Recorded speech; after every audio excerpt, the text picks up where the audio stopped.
I love this figure. I love it.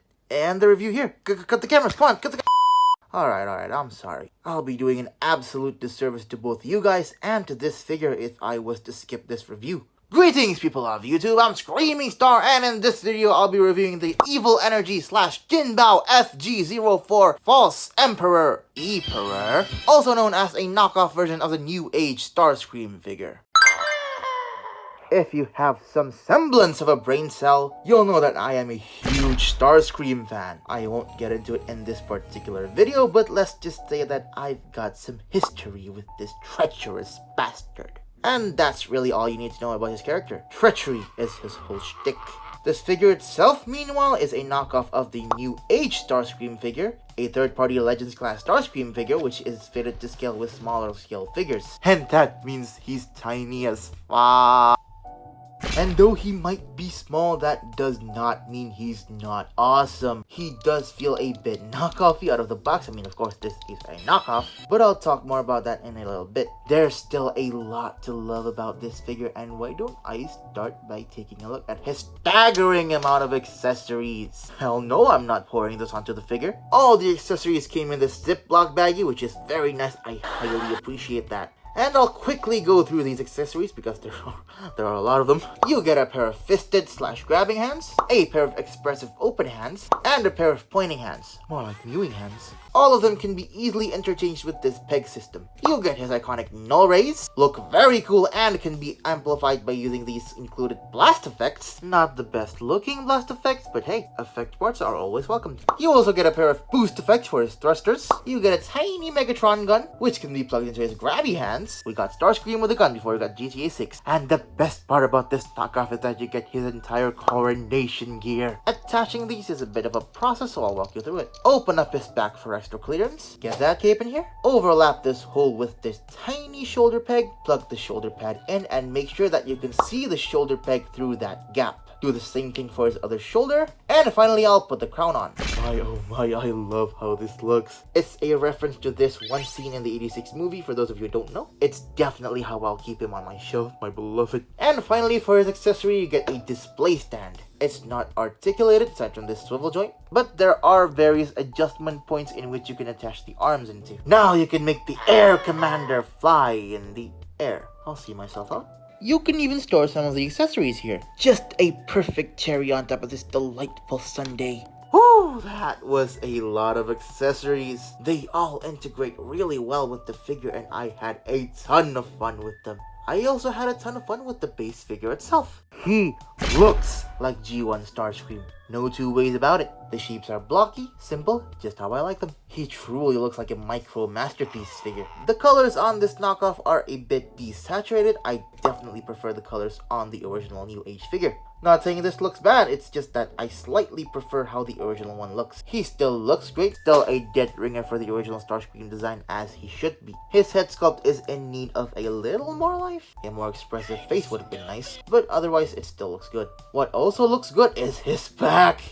Please ignore the glue residue. I fucking hate myself for this. Such a clean and neat looking backpack. Ignore these wing struts. It's still better than some masterpiece scale STARSCREAMs in my opinion. And it's really impressive when you consider how small he is. Size comparison, wait a second. I haven't even covered one of the best parts about this guy. His posability. His posability for the most part is pretty darn amazing. Though I gotta say that he is very loose in the arm area. Again, this is a knockoff, it's not gonna have the best build quality ever. And if you see this white gloopy thing here, don't worry, that's not cum. It's actually a piece of tissue that I used to reinforce the joint and whatnot. After this video, I'll definitely tighten these up with some glue or something. Just look at how loose this is. Head is on a ball joint, which can look all over the place. Swivel left and right, look up and down a bit. And some extra head pivots due to the transformation joint. Shoulders rotate 360 if you avoid the wings. Shoulders can move out about that far. Also a hinge joint here that helps quite a bit. He's got a bicep swivel, it's on a ball joint, you see. Elbow bends in that much, which you can technically form a double elbow joint, and that can help in some poses. I like that quite a bit.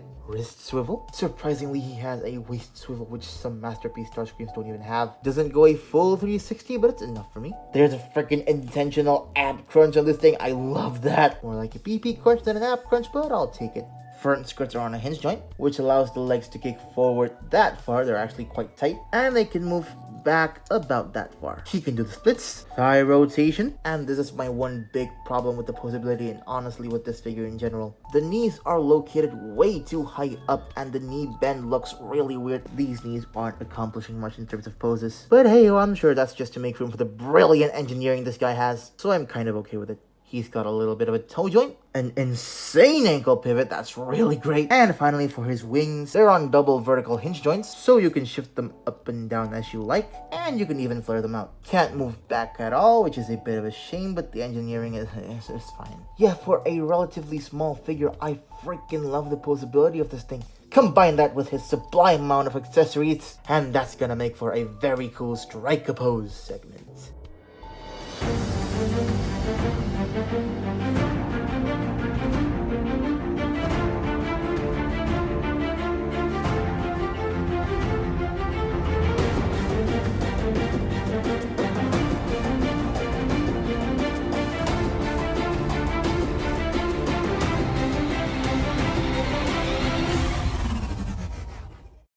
I absolutely adore this tiny robot mode. You really want to know how tiny he is? Enter the useless TikTok, I mean size comparisons.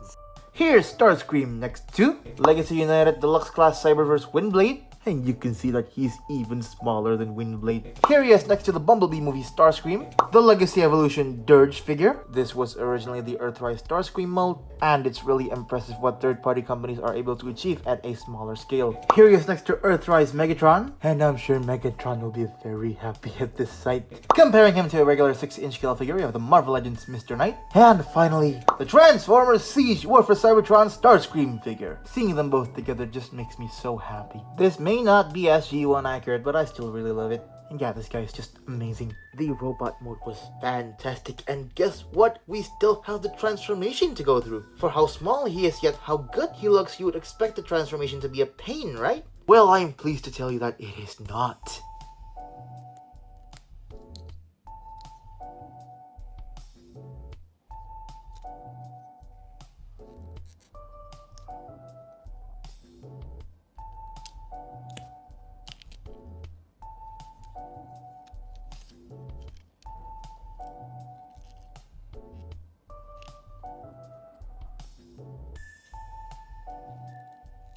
When transforming him from jet mode to robot mode, you want to push on this piece and flip it up just like so.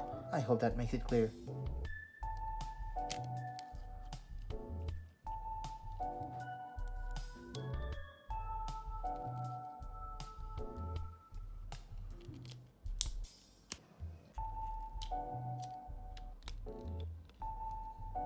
And you wanna know why this tab is broken off? Well, you see they didn't mirror this piece, so the hole stays in the same side as this one, and yeah, they do not align. Doesn't matter though, I cut it off and it's just fine now. After a very clever transformation, save for a slightly fiddly leg conversion, you get what is in my opinion the best modern G1 Starscream jet mode. I mean, just look at it. From a bird's eye perspective, he looks great. His side profile is clean, barely any undercarriage. Sure, he lacks the air intakes that this type of jet usually has, but for a slightly cleaner bottom kibble, I'll gladly take the compromise. One other plus side to the underside of the jet is if you look at these ports here, you can plug in either the null rays or the also included missiles into them. These missiles don't play a part in the robot mode, hence why I haven't covered them until now. Oh, and another thing, his forearm doubles as a landing gear compartment. How delightful. Flip up the landing gear once more, whoosh him around, and oh, yeah, these tail fins are kind of bothersome. But they won't be if we bring the stand into the equation.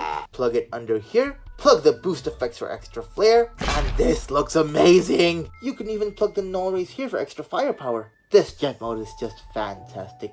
I love almost everything about this figure, and that's not even considering my Starscream bias. I'm kind of teasing myself a bit too much here, so why don't we wrap it up with some size comparisons?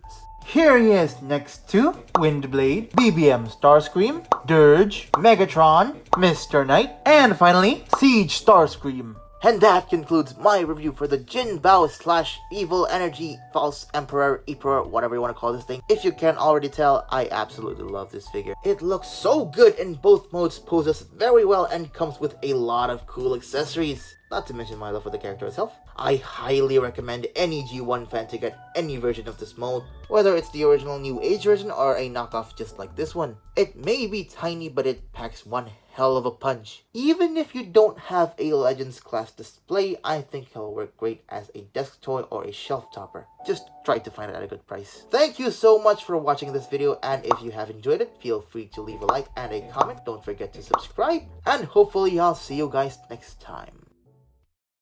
So after this figure, I tried getting some more Legends class figure because honestly, I'm pretty content with them. And my next Legends scale experience was, let's just say, complicated.